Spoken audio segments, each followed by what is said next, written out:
welcome to Tanesha's Tips.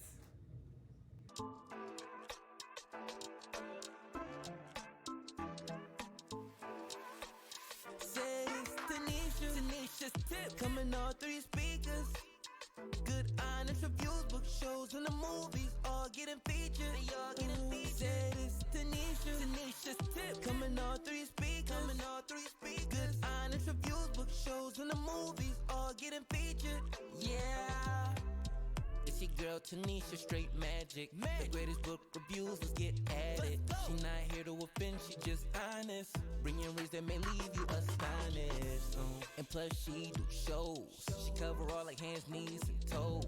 Don't lollygag, no, she just rolls. Then it's on to the next one, on to a fresh one.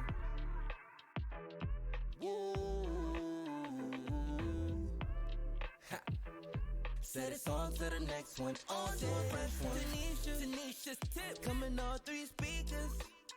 Good honest reviews, book shows, and the movies all getting featured. Said it's Tanesha's Tips. Coming all three speakers. Good honest reviews, book shows, and the movies all getting featured. Yeah. Hey. It ain't for the clout, it's honest. See the truth when you look beyond it. Book shows, not to mention movies. She give or take in a great way, you'll see. Check it out, see if you agree. If you vibe, yes, it's meant to be. And baby, you don't even need the script. Learn it all with Tanesha's Tips. Tanesha's Tips. Coming all three speakers. Yeah. Good honest reviews, book shows, and the movies all getting featured. Okay, this has been a long time coming. Today we're going to finally do this full review of Brooklyn. And I'm just going to let you know, if you haven't read it, there's going to be spoilers in here because I'm going to talk about it from beginning to end. I am not going to drag this out and make this very long, but I'm just going to give you a synopsis and tell you what I thought about it during the time that it happened and try to get you through the whole book. So here goes. So of course, the main character is Brooklyn. This book is by Tracy Brown. It starts off, basically it's one of those books that could be like a movie. You know how the movie starts off at the end and then it like does a whole rewind. Let's go back to the beginning and tell you how we got here, right? So that's how it starts. And first it's like, oh goodness, this is actually wild, right? Because when it starts off, we know somebody is dead. We don't know how it happened, but that's basically what happened. So we rewind, and we get back to the beginning of the story. It's about Brooklyn. She's 16 years old. She's the middle child of two parents that live in the same household. Her dad's name is Elias James, and her mom is Sabrina James. And their parents are in the same household. Her dad happens to be a reverend, and her mom is the first lady of the church. So she has some strong opinions of her mother when the book first starts, but we don't know why. As it keeps going, it introduces different characters in the book, and it seems that her dad, even though, you know, he was the pastor or whatever, she liked the fact that when he came in, he commanded a room. Now, she couldn't really say the same that she liked her mom, even though she did the same because she dressed nice and she was always poised and everything. Her dad had a wandering eye and supposedly had like mistresses within the church. But because Sabrina, her mom, wanted to look a certain way, she never like spoke on it or anything like that. And that kind of made Brooklyn mad. Well, as we keep going into the story, when Brooklyn was younger, she had a cousin named Nicole, and she used to be able to go to Nicole's house and have summer parties until her 13th birthday. Everything got weird. They had went to the pool that day with her, both Nicole's parents, Uncle Morris and Aunt Audrey. So this is how they're related, is because Uncle Morris and Sabrina is, I guess, step siblings or whatever. They grew up together. So again, with her parents being in the church, I can understand that that's the reason why she doesn't really go over people's houses. She didn't really have too many friends, and Nicole happened to be her age. Well, the night of the sleepover when they went to the pool, everything was cool and used to be, you know, copacetic or whatever. They went to sleep or whatever.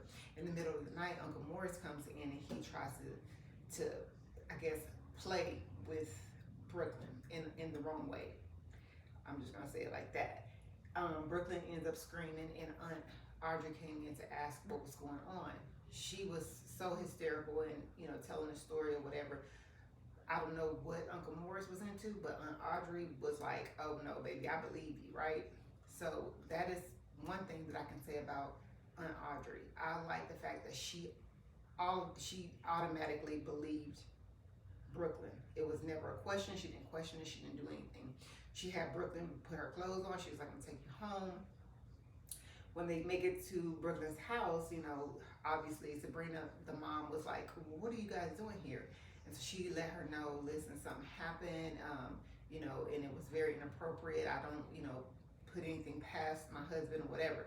Well, you would think that Sabrina, Brooklyn's mom, would be on the same page as Miss Audrey or Aunt Audrey. She was not. She kind of blamed everything on Brooklyn and asked what she was doing, and she was like, "You better not tell your dad," because at the time her dad had been invited to another church out of town to, preach, and so he wouldn't be back until like a couple of days later. Well, Brooklyn was so upset about it because why would my mom believe me? What is it, about me that she doesn't believe me? I haven't done anything, right? Obviously, she was 13, so she was beginning to develop, but again, we don't victim shame. This is not her fault. She was a child. So fast forward to when her dad gets home. They're having Sunday dinner, and both Brooklyn's siblings, her brother Amir, who's the oldest, and her sister Hope, who's younger than her, they both notice that Brooklyn is not talking or whatever, but they don't know what's going on. But because Sabrina had told her she better not tell anybody, she felt like, I can't even be heard. Well, her dad kind of noticed. He was like, "Hey, baby girl, what's going on?" They had a really good relationship. Well, this is when the Bible really came in handy and this is when you really know your kids are listening. Well, she brought up a Bible verse and she was like, "Well, didn't you say X, Y, and Z?" And both parents was like, "Yeah." Well, she flipped it on them, and then she ends up telling her dad what happened. Of course, my role as a pastor is going to take a back seat, because if my daughter is telling me this, I got to go handle my business. So he jumps up and he's ready to go and confront Uncle Morris. Him and Brooklyn get in the car. They go to confront Uncle Morris, but before they get there, Sabrina's called him and gave him a heads up. So now he's gone. So Audrey comes to the door. She says, "We're packing our stuff, me and Nicole, and we're leaving." Now, Nicole felt some kind of way, I guess, because now her parents are breaking up or whatever. But even that night, she didn't say anything to Brooklyn, which made me feel like, okay, well, was this happening to you? Why are you not saying anything, and why don't you believe her? And obviously, kids sleep very soundly, so she may not have heard anything. But again, for her to just flip like that, because that was her only friend, pretty much, I guess that was her dad. I don't know. I guess she felt more strongly about, "Oh, well, this is my dad and that's how I feel." I have no idea, but whatever. Anyway, so nothing ended up happening. However, Reverend Elias told Audrey, "Hey, if you need any help or anything, if you can't get away before he gets back, call me. I'll come back and help or whatever." But I guess she got away because that was the end of that. Now, when he got back to the house, he was very mad at Sabrina, because he was like, "Well, why wouldn't you believe her?" And, just X, Y, and Z. Well, from that point on, Brooklyn's relationship with her mom was null and void. They really didn't have one. She didn't respect her mom, and she was like, "You know what? Can't do it." So as we keep getting older, now Brooklyn is feeling like, okay, well, I can't wait to get out of this house or whatever, because all we do is we go to church, we go home, it's church, school, home. It's like Groundhog's Day. So her and her friend Erica, who sung in the church choir, decides, "Oh, well, we should skip school." They had been skipping school quite regularly their 11th grade year, and they would go to Brooklyn. They actually live in Staten Island, but they wanted to go to Brooklyn or whatever and see some different sights. Basically, they knew everything about Staten Island, and it was just like, "Oh, let's go to the city." So instead of going through their last 2 periods of school, they would actually get on the Staten Island ferry and go to Brooklyn. Well, it ended up being where Erica ended up stopping her, like skipping, because she was like, "Hey, I got exams, I gotta, do this or whatever." So Brooklyn was like, "Okay, no problem, I'm gonna go by myself, but if anybody asks, we together or whatever." Okay, cool. So she said, "Well, okay, I have your back." Well, on one of her adventures, she ends up, I guess, running into the I don't want to say neighborhood, but probably pretty much neighborhood um, candy dealer. And so his name was Alonzo, okay? And everybody know he was well known around Staten Island. And come find out, his mom actually was like the treasurer of the church or something, somebody big in the church or whatever, because she was like the oldest. But she always wanted people to call her by her last name because she said she earned it. She was the only woman that was married to Alonzo's father or whatever, right? So everybody had to call her Mrs. Hutchinson. It was just a mess. Anyway, except her kids didn't have to call her that. Even Erica, who was her niece, had to call her Mrs. Hutchinson. Crazy lady. Anyway, fast forward. Because she met him, you know, he was intrigued with her and she was intrigued with him, you know, the bad boy, the whole situation or whatever. Well, they ended up getting into a relationship. Yes, she's still 16 or whatever the case may be. Well, she wanted to figure out before the summertime came, how can we hang out together, you know, during the summer, since my parents, you know, we're going to be home or whatever, but my parents won't let me go anywhere. So she came up with a scheme and she was like, hey, so why don't you pay me to like work with you, and I could just, you know, lay with you all day long, basically hang around you all day long, whatever. Well, obviously he ended up getting into the whole, getting her into the whole, you know, candy selling business, and she met some other people that kind of helped her through this whole cycle. Needless to say, you know, things happen when you don't do what you're supposed to do as a teeny bopper. We know she ends up getting pregnant by Alonzo. Okay, now when this happened, you know, she was like, oh goodness, I can't, you know, have this. I got have this baby. I have to figure out what to do, whatever. She ends up having a big, you know, child. Okay, so she was doing good, you know, holding the secret or whatever, but she did end up telling she ended up telling her oldest brother, right? She had the paperwork and everything after everything happened, and she tried to hide it or whatever.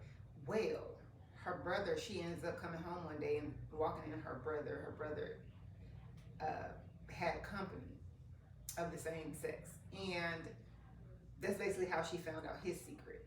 Okay, and it was supposed to be them. They were supposed to be ride or die people or whatever. Her and her brother, but that didn't kind of happen.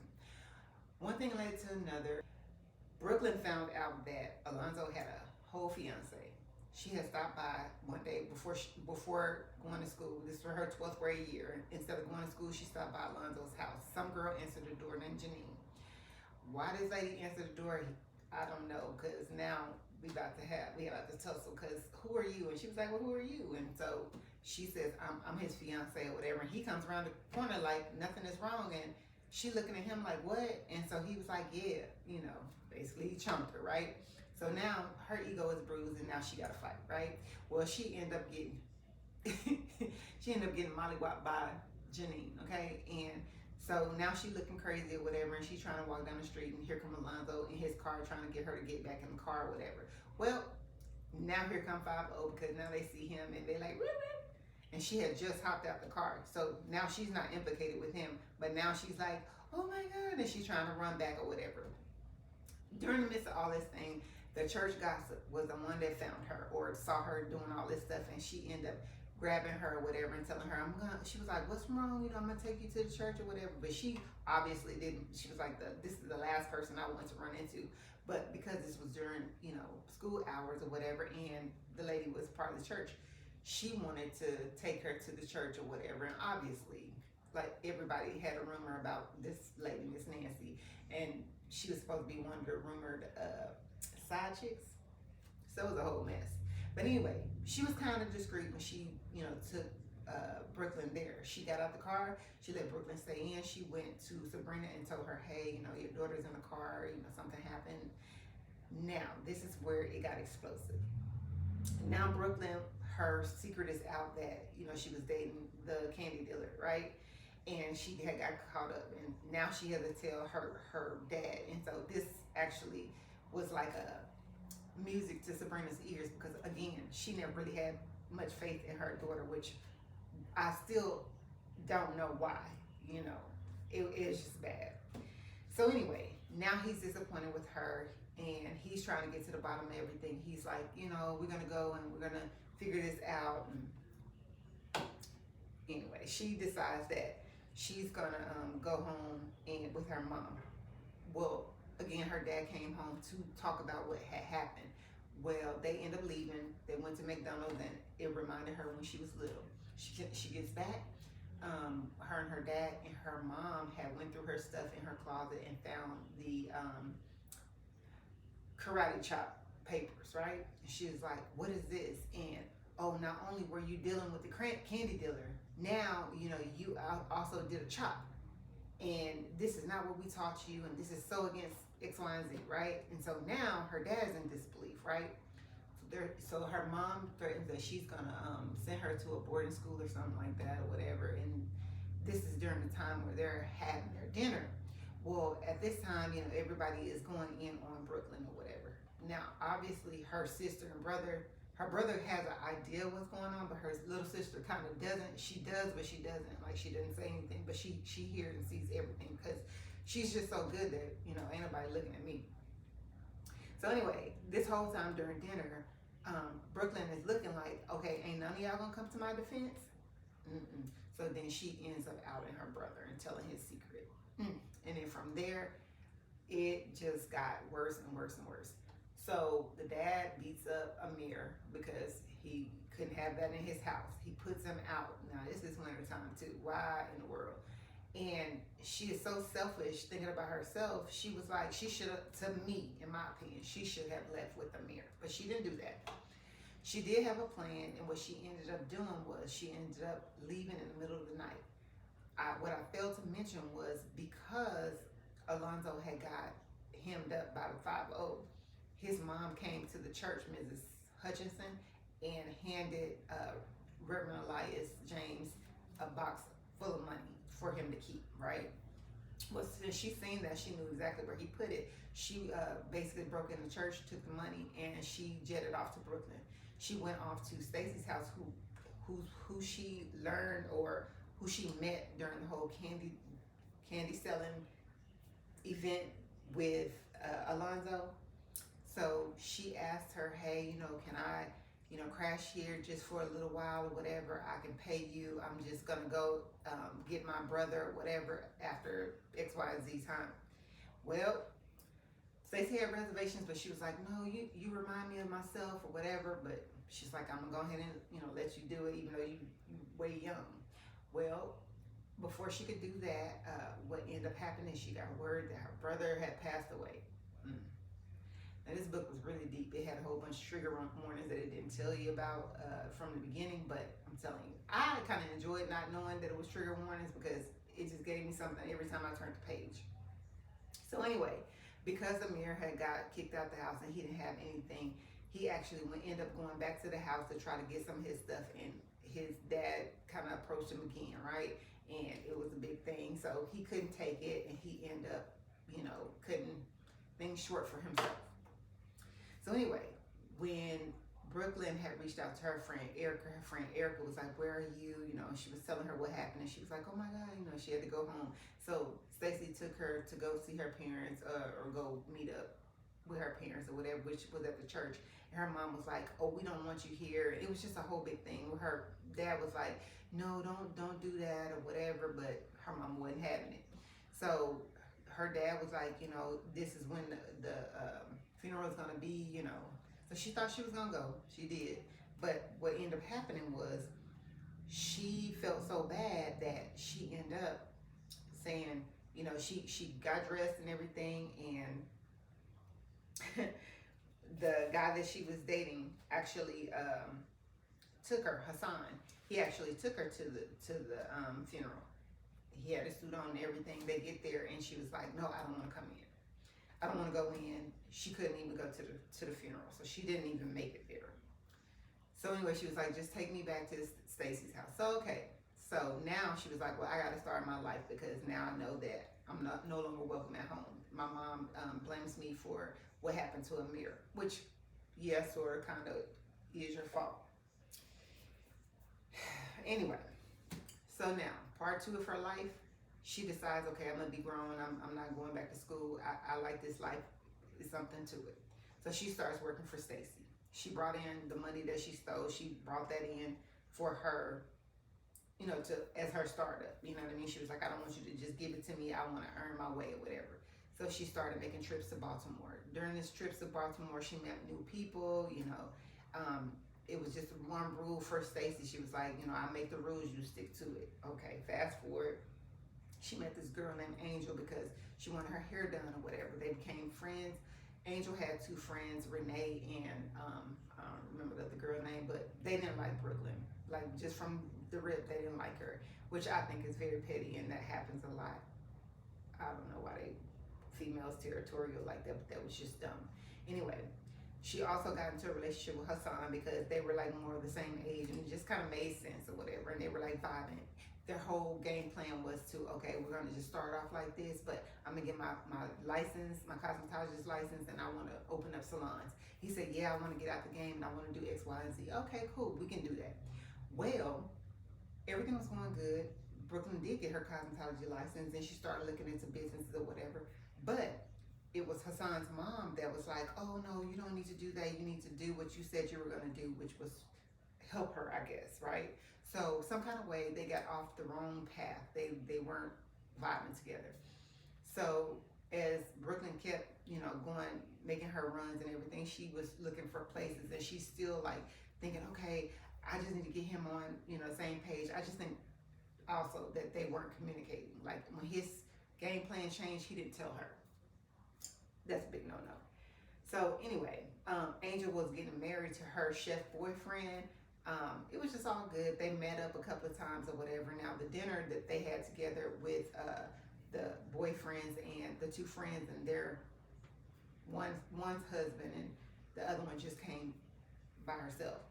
They weren't very nice to Brooklyn or whatever. And Brooklyn ended up using some of the Bible on one of the other girls. So it was really good. It was kind of like one of those moments you was like, ooh, and a lot of them caught it, but the one girl who was like throwing jabs, she didn't catch it, but she knew after everybody's reaction that, yeah, she actually just told you off. You didn't even know what was going on. Anyway, so fast forward, the price of the candy was going up or whatever, and Brooklyn decides that she's gonna make her own side deal and that she would try to smooth it over with Stacy. Well, the person that she tried to make the side deal with had a big mouth. It got back to Stacy before she could get back to her. Instead of her like approaching her, you know, beforehand, before she decided to do this, she took it into her own hands. So Stacy had got mad, right? Now, all of this stuff happened all at once, but it was like she got home, you know, Hassan wasn't on the same level, same page as her, and she was just like, you know what, I'm just gonna leave. They got into it. He left first or whatever, just to cool off or whatever, but she felt like she was gonna leave while he was gone. Instead of her getting herself to leave, he actually caught her. It was him, Roscoe, and Stacy. They came back or whatever, and he was like, oh, so you was just gonna take my stuff and leave? And he like threw her stuff. He was like, you ain't taking nothing, because he felt like, okay, I bought all of this stuff and now you're gonna try to take all my stuff. You're gonna take all the stuff that I bought you and you just wasn't gonna say bye or anything. Now Stacy in it because she like, okay, where's my money? She took all the money that she had on her because, again, you thought you was gonna make some decisions without informing me, and we supposed to be a partnership, but that was my one rule. You don't make decisions on your own, and that's what she did. And she also told her, you have forgotten that this guy has a big mouth. Everything gets back to me, right? And the fact that you can't just be changing stuff for this one person, because then everybody, once he goes to telling everybody, I've lost credibility. I mean, it all made sense, right? So anyway, at the end of the day, Brooklyn was out there by herself. The only thing she had was a car. So she decides to go back to Baltimore. She was sulking and crying and everything, and Angel let her stay in her house with her and her fiance. Her fiance worked long hours or whatever, and everything was going good until Angel went out of town to go visit her friends, and Brooklyn was there by herself one night, drinking alone and crying and listening to music. She fell asleep, and the fiance came in and was like, hey, you need to, you know, you shouldn't be doing this. You know, you need to pick yourself up and, you know, go get it or whatever. And you know, it was a cool conversation. Then he went upstairs to, you know, shower and everything, left her alone. She comes in and, you know, she kind of slipped in the bed with him. Well, they got caught. And Angel threw all her stuff over the balcony and just went in on her. I don't know exactly what happened after the fact with her and her fiance, Angel and her fiance. But I was just like, first of all, why would you leave your fiance in the house with another woman, or another woman in the house with your fiance? That's just my thing. Is if I'm going to visit my family and my fiance is there, you going too. You coming with me. You ain't gonna stay there. I'm just saying. That's just me. You gotta go. Okay. But anyway, that's the chance you took, and that's what happened. So now she's homeless again. She ain't got nowhere to go. So now she's so desperate. Her friend Erica came back from the past and actually got in touch with her, or she called her, and she was like, oh yeah, you know, I have a son now, and you know, I've been talking to Hope, and she says, you know, you could come back, and unfortunately your dad passed away. Like, all this stuff has happened. Now this has been like a couple of years, because she's now in her early 20s or so. So she was like, you should come back, you know, and see your mom and your sister or whatever. Well, she actually swallowed her, you know, her pride, and she went to the church. It was one Sunday. Her mom made this sermon about, you know, oh yeah, you know, the Lord forgives you, and come in, the devil had you, and just all kinds of stuff, right? And she says this all in front of people, right? She has the whole sermon, because now the mama is the pastor of the church, I guess, right? Because that's what she was aiming to be. She wanted to be in the spotlight. Anyway, she said all this stuff, whatever, and Brooklyn took it. And after church, Hope said, hey, you know, would you like to come, you know, meet my husband at home or whatever? You know, we're gonna go over there. So yes, they all went over there to Hope's house. Hope had agreed that, or told her that, yes, I'm gonna go ahead and, you know, give you your portion of the, I guess when their dad left, the insurance money or inheritance or whatever. Her mom gave it all to Hope, but Hope was like, no, I'm not the only child. You're still alive, so I need to give you your half. Well, Sabrina, the mom, spoke on that in church, and she was like, you think you're going to get something? We're not going to give you anything, and this and that, X, Y, and Z. Well, Hope was like, no, I'm going to go ahead and give it to her. You know, it's hers, but she had made that decision on her own. She didn't tell her mom. Well, like I said, they all went over to Hope's house, minus Sabrina. When I say all, it was the guy that's the drummer, Jordan, that worked in the church. He was actually Amir's boyfriend, Erica and her son, and then Brooklyn. And they went to go meet Hope's husband, Henry. So they get there, you know, they meet Henry. Henry say, you know, I go to church on, you know, the important holidays here and there, but otherwise I don't go. Okay, well, I respect that. You was being upfront. Okay, listen, teach your own. I ain't here to judge. You do your thing, right? So anyway, you know, Brooklyn seemed like she was okay, and she was, you know, talking to her sister, and she was like, I'm sorry, I wasn't a good sister, and this, X, Y, and Z. And she was like, oh, no, it's okay. She was like, do you have somewhere to stay? She said, yeah, I have a hotel room. I'm gonna stay there for a couple of days, and then, you know, I'll be on my way. She was like, okay, well, we can meet up tomorrow, and, you know, I'll give you your half the money. Okay.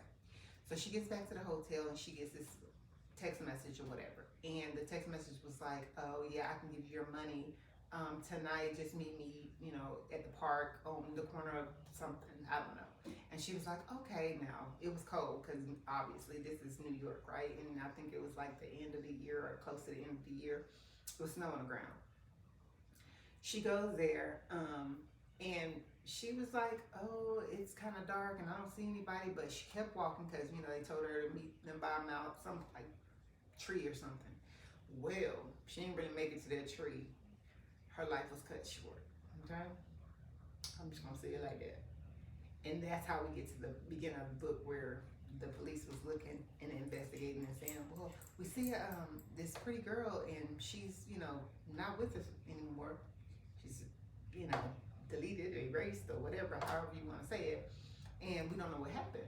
So anyway, they end up finding something, I guess, going through her personal like effects, like her ID or something, and they end up getting in touch with Hope, and they were asking, hey, do you have a sister named Brooklyn? And she was like, yeah. And they were like, well, something happened, and we need you to come down to the station. She came down to the station the next day. She did identify the body. It was Brooklyn. She was gone. Now, I guess you're wondering, who took her out.